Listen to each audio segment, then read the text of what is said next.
can't be number one at it, don't be it. That doesn't mean the largest in sales volume. It means whatever you're doing, do it better than your competition.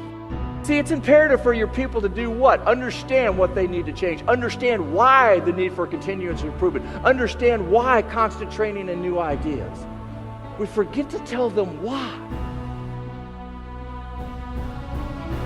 What you have to appreciate, folks, is your people are watching you all the time. You're the person that sets the tone. Are you the great communicator? Are you fast, efficient, flexible, compassionate, disciplined? More importantly, humble, curious, open-minded, attentive, focused, effective, determined. See, before you start grading your people, grade you. Because you're the person that you're going to do what? Set the tone, establish the culture, and make the organization better. You're the leader.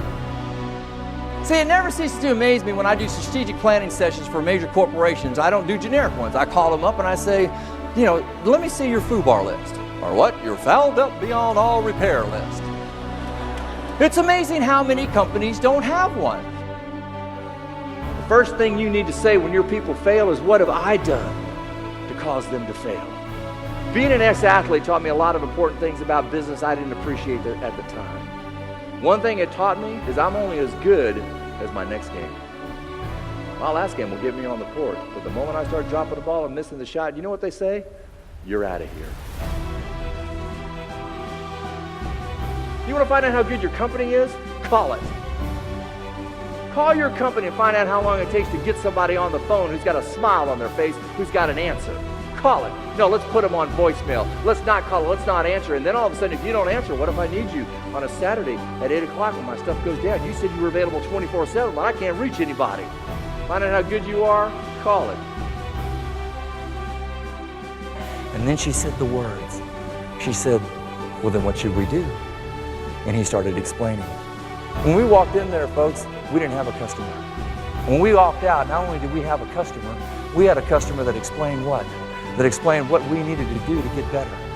Sometimes, folks, when we make a mistake, the best thing that you could ever do is say, what? I blew it. I blew it. But guess what? Let me tell you how fast we're going to fix it. And all of a sudden, the client says, gosh, Yellow blew it. But boy, did they fix it fast. Your customer understands mistakes. And guess what, folks? They make them, so do we. But it's how we fix them that counts. We now have an opportunity to do what? Take it to the next level. And that's what I'm trying to identify to you. Take it to the next level. Ladies and gentlemen, I learned a long time ago it rolls downhill. Management evidently didn't understand that the gatekeeper of their organization was the person at that front desk who should have said, when would you like coffee? That also doesn't mean the customer's always right. Sometimes we ask for things that we shouldn't have or you can't deliver. And you tell them that. We don't do that. But the point that I'm trying to make is that one right there. See, a moment of truth is any time you come in contact with any aspect of your company. Anytime they come in contact with any aspect of your company and they use that to judge the quality of service that you're providing. Who is your company? The person that I'm dealing with at that exact moment. He'd stand up, they'd shoot him. He'd stand up. One time, he did not say a word and someone shot him. Someone had the idea and they just pounded it. He said, what was that all about? They said, you were thinking it. And then all of a sudden, at the end of the meeting, he stood up. I'm like going, whoa. He said, I stand here before you as the perfect example of what's been wrong with our company. Really? He said, I thought it was my job to shoot down ideas to protect us. He said, today I found out my job is to listen to ideas to find out what might be right with them, even if it's only a portion. I'm doing a program about 3 months ago for Honeywell. I put this up on the screen, the place goes nuts. I'm like going, what in the world? I mean, that's funny, but I didn't know it was that funny. It goes nuts. I had no idea what was going on. After the program, I'm doing a book signing. There's like 90 people on my tail. I'm like going, what? They said, it's here.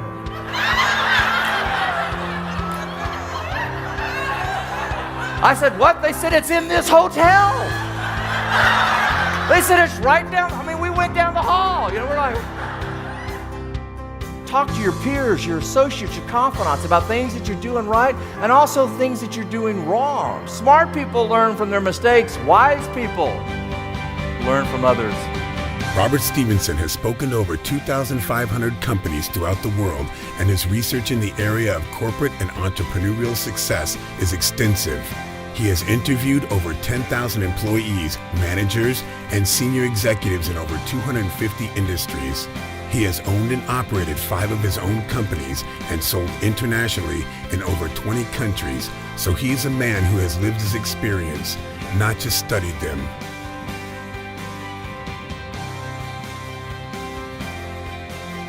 Over 2 million people have benefited from his powerful, practical, compelling, and thought-provoking programs. And companies rave about his programs. Robert is a best-selling author who has written several highly successful books. He also has over 30 years of extensive corporate and entrepreneurial experience, so he understands what it takes to succeed.